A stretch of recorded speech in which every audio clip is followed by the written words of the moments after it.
प्रणाम मित्रों, मैं KR. Sihag, government college Bandra. आज अपने शिक्षण विधियों का जो क्लास थी उसको जारी रखते हुए टीचिंग फॉर्मूला शिक्षण सूत्र उस पर बात करेंगे।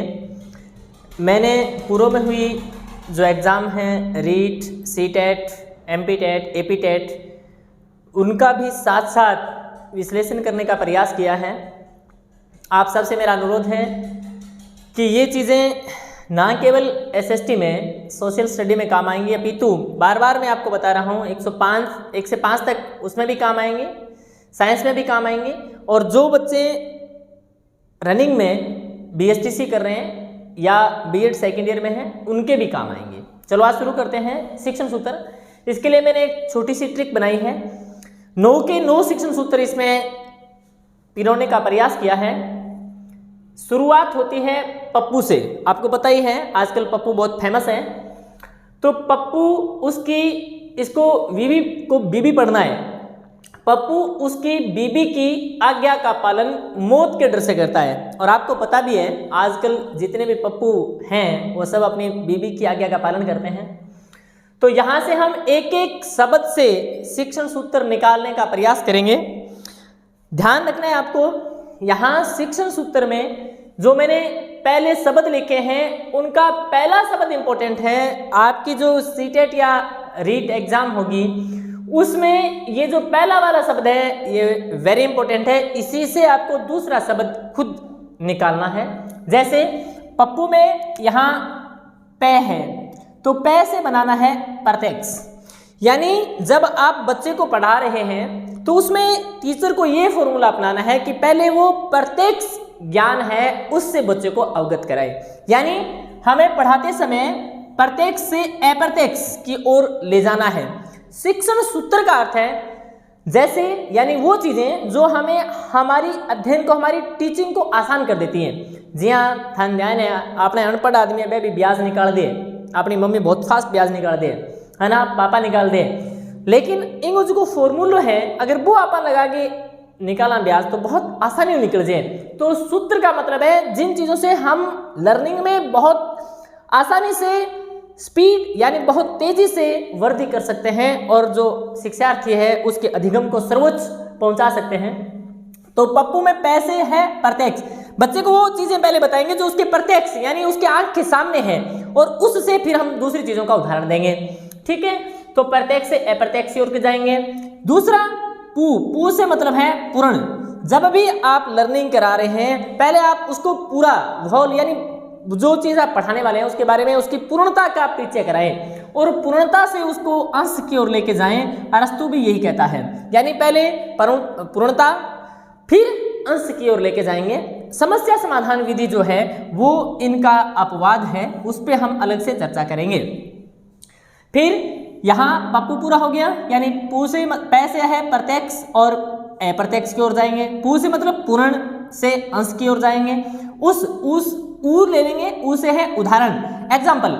आप जब बच्चे को पढ़ा रहे हैं तो पहले एग्जाम्पल देंगे खूब सारे और फिर उन एग्जाम्पल के आधार पर आप बच्चे को कहेंगे कि अब आप उनसे अपना समानीकरण यानी नियम स्थापित कीजिए। आप आगमन विधि पढ़ते हैं उसमें भी इसी सूत्र का उपयोग होता है।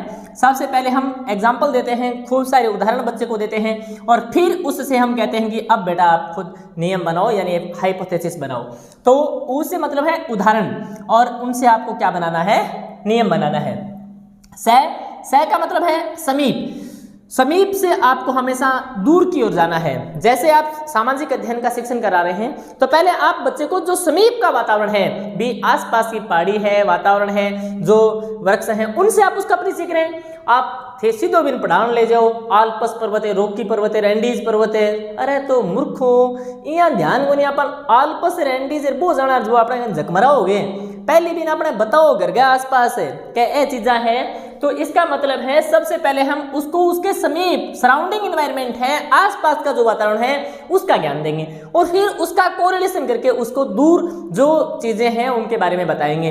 अब सीधा हिमालय पढ़ावर अरावली को ABCD पता को नहीं तो बिंगु ज्ञान फिर स्थायी को नहीं है। तो पहले बच्चे को शिक्षण सूत्र है आप समीप की जो वस्तुएं हैं, जो सराउंडिंग एनवायरनमेंट है उससे उसका परिचय कराएं और फिर उसको आप डिस्टेंस यानी जो भारतीय विश्व का ज्ञान है वो उपलब्ध कराएं। सामाजिक अध्ययन में भी ये काम। फिर अपने विशिष्ट, यानी यहाँ वी वी, अरे इन बीबी हो, इन बीबी हो, इन बीबी पढ़ो आपा, भाई पप्पू है वो बीबी के दूसरे बीबी की आगे वो पालन बहुत करतो क्योंकि बा ठोकती भी। तो आपा वी से मतलब है विशिष्ट। अरे बहुत इंपॉर्टेंट बात है, मैंने 101% विश्वास है थे गलती कर गया होगा। विशिष्ट से सामान्य की ओर आपा मात माना रहे, बच्चे ने पहले सामान्य बात बतानी चाहिए फिर विशिष्ट बतानी चाहिए। ऐसा नहीं है ये बेटा, आगमन विधि आप पढ़ते हैं, वहां आगमन विधि के अंदर आप पढ़ते हैं पहले विशिष्ट, यानी विशिष्ट का मतलब होता है पर्टिकुलर।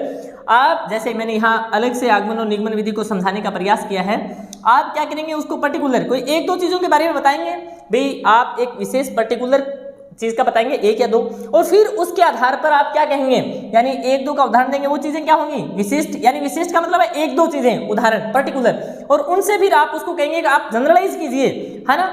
यहाँ एक एग्जाम में प्रश्न भी पूछा है, जैसे शिक्षा यही है, ये प्रश्न अपने करेंगे तो यहीं से होगा।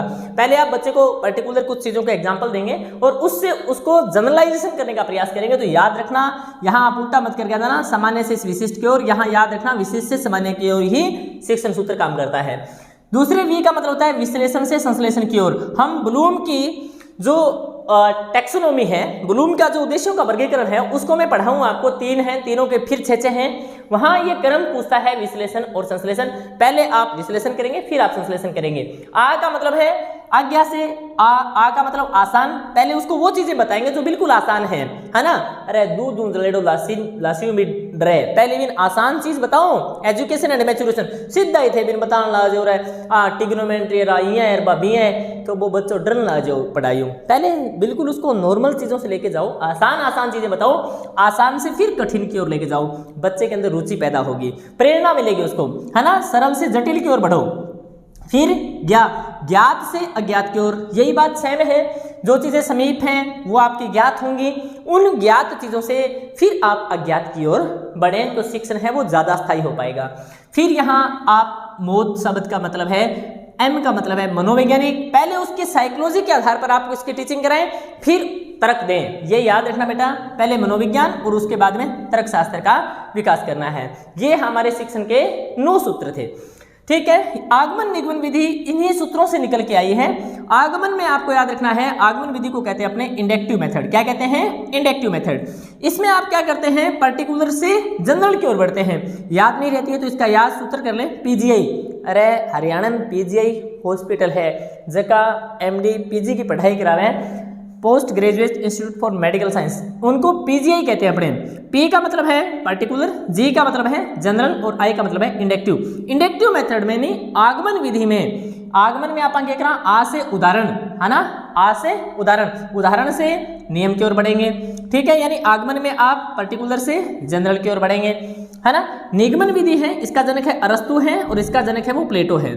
तो यहाँ आप देश की जीडीपी पढ़ते हैं, जीडीपी का मतलब है जनरल से पर्टिकुलर की ओर, डी का मतलब है डिडक्टिव, यानी निगमन विधि को हम क्या कहते हैं, डिडक्टिव विधि।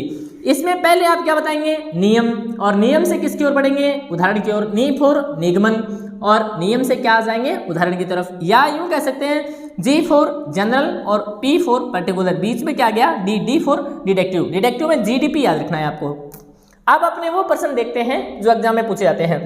जैसे ये प्रश्न पूछा गया है एमपी टेट 2019 में, जब शिक्षार्थी अपनी परिभाषा, अपनी अवधारणा स्वयं उदाहरण से बनाते हैं, यानी ये यहाँ से शिक्षण सूत्र पूछा है, उदाहरण से क्या बना रहे हैं, नियम। इस घटना को हम क्या कहते हैं, परिशुद्धता, यथार्थता, अभ्यास। तो इसको हम क्या कहते हैं, सामान्यीकरण। ये देखो यहाँ हम बता रहे हैं, उदाहरण का मतलब है विशिष्ट, ये देखो उदाहरण और विशिष्ट एक ही बात है। इससे हम क्या बना रहे हैं, सामान्य या नियम। तो इस घटना को हम क्या कहेंगे, सामान्यीकरण।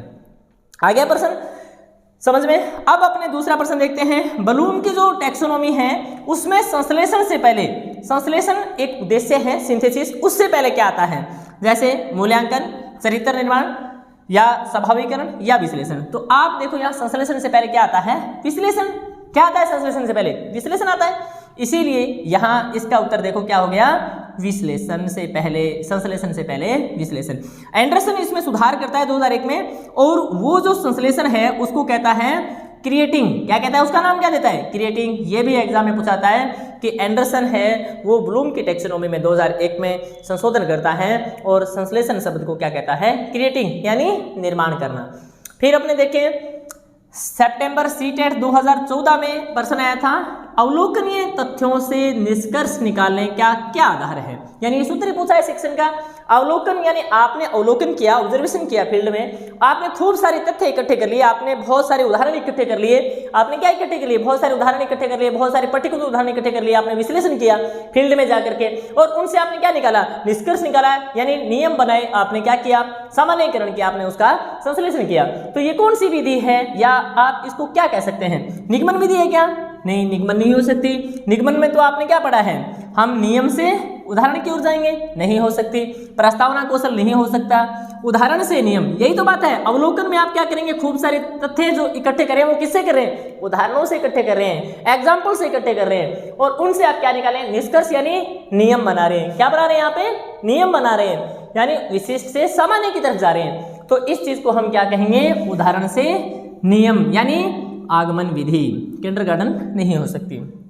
फिर यहाँ रीट 2012 एसएसटी में प्रश्न आया है, सामाजिक अध्ययन में प्रभावी शिक्षण में क्या चीज सहायक है। तो उसमें शिक्षण सिद्धांत मैंने आपको पढ़ा दिए, इसका मतलब वो भी सहायक थे।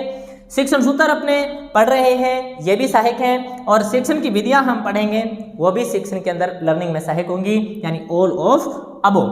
ठीक है मित्रों, मैं आपसे पुनः रिक्वेस्ट कर रहा हूँ, इन चीज़ों को आप अंत तक देखें, जो कमी है उसको कमेंट में लिखें, लाइक जरूर करें। अपनी ये सीरीज कंटिन्यू रहेगी।